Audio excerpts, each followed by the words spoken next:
From Ashes, Chapter 12, 4 years earlier. I moved out of the master bedroom to a small room next to Gabby's, the only other bedroom in the house, and a place where I could hear her breathe.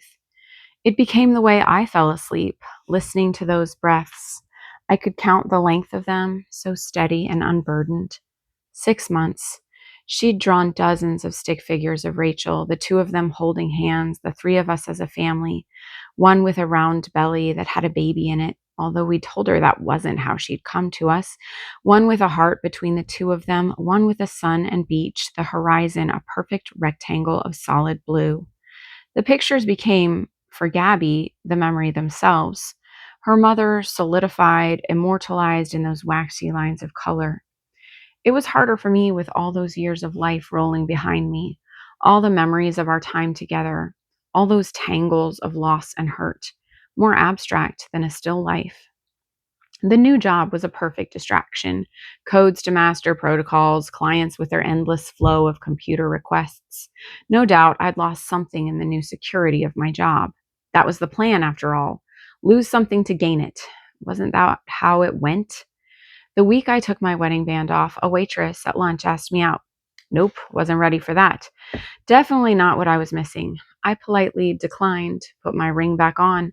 After that, I learned to cook hamburgers and pizza and bacon mac and cheese, all Gabby's favorite foods, as well as a few of my own.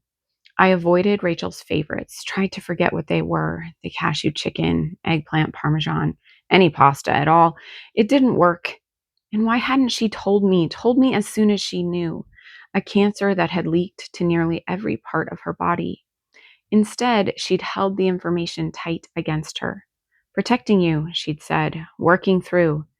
And maybe she'd needed to process it herself, but nothing about it had protected me. A selfish thought, me. Embarrassing that I could even think of myself when my wife had been the one dying, and yet I had. And once the thought came, it took root, and I struggled to let it go. I found myself constantly wishing that she'd told me right away, as though that would have changed anything, made it different. Still, I wished she had let me hold her as we cried together.